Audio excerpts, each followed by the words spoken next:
It broke the internet overnight. So Google now announcing the next generation of its large language model. Large language model, or an LLM. 2024 kicked off with large language models taking over our day-to-day work, transforming the way we interact with AI. In 2025, there's a new breakthrough on the horizon. Large concept models, or LCMs, introduced by Meta. These could be the next big leap in AI. While LLMs process input and generate output at the token level, LCMs go much further, focusing on higher-level semantic representations. Instead of just individual words or tokens, LCMs work with concepts, abstract, language, and modality-agnostic representations of ideas and actions. This approach mirrors how humans think, analyze, and create, and it could revolutionize everything from creativity to problem-solving. In today's video, we're going to explore what concept models are, how they work, and why they could be the future of AI. But before we dive in, don't forget to like and subscribe to stay up to date with all the latest in AI technology. Let's get started.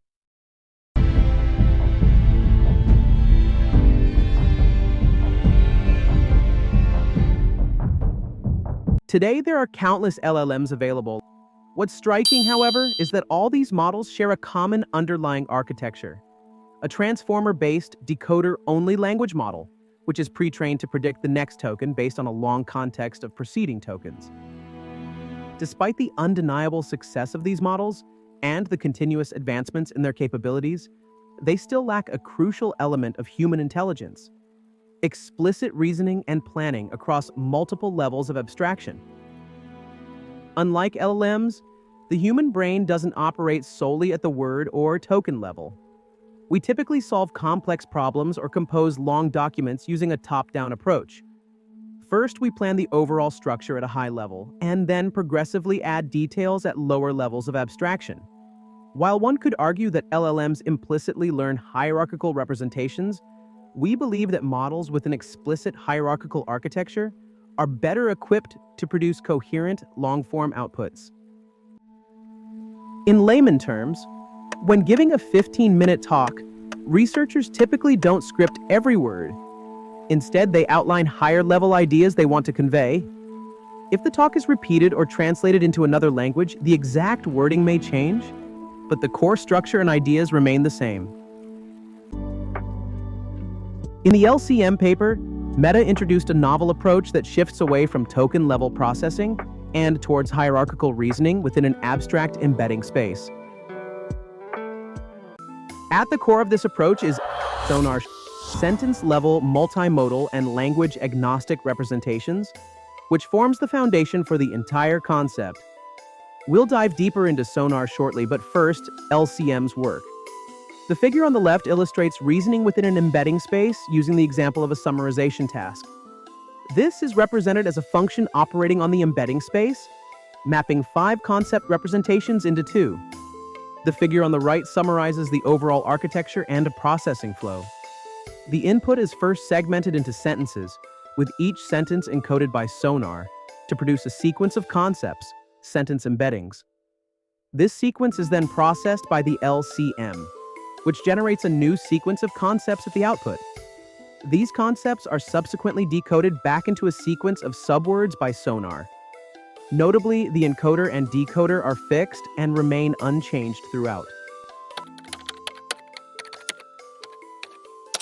The Sonar text embedding space was trained using an encoder-decoder architecture with a fixed-size bottleneck, replacing the typical cross-attention mechanism. The training objective combines several components: a machine translation task across 200 languages, denoising auto-encoding, and an explicit mean-squared error loss at the bottleneck layer of the embedding. Once the text embedding space was trained, a teacher-student approach was employed to extend the Sonar space to the speech modality. In short, the main characteristics of their work on LCM are reasoning at an abstract language and modality-agnostic level beyond tokens, explicit hierarchical structure, handling of long context and long-form output, unparalleled zero-shot generalization.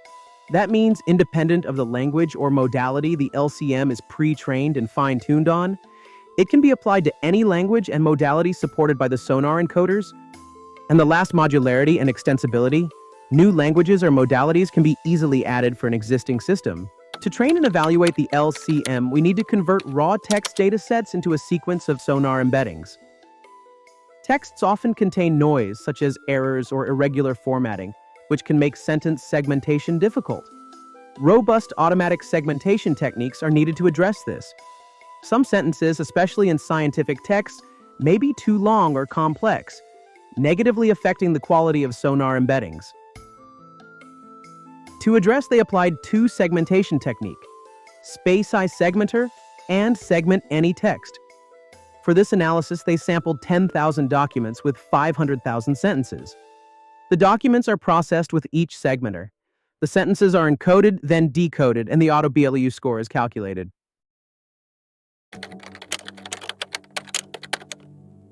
The baseline architecture for next concept prediction in their model is a standard decoder-only transformer, which transduces a sequence of preceding concepts into a sequence of future concepts. The base LCM is augmented with two components, prenet and postnet. The prenet normalizes the input Sonar embeddings and maps them to the model's hidden dimension. This model is trained using a semi-supervised task focused on next concept prediction, where the goal is for the model to predict the next concept in the sequence. The paper also talks about diffusion-based LCMs. They are autoregressive generative latent variable models that learn a model distribution approximating a data distribution. They talk about two variants of LCMs, 1 tower and 2 tower. We won't dive in details of those, but in the left-hand side, an illustration of the 1 tower LCM, and on the right-hand side, an illustration of the 2 tower LCM. I have added the link of paper in description for your reference. Please let me know in comments if you have any questions. Two major approaches currently stand to deal with continuous data generation in the image or speech generation fields. One is diffusion modeling. The other is learning quantization of the data before modeling on top of these discrete units. They use residual vector quantization as a coarse-defined quantization technique to discretize Sonar representations.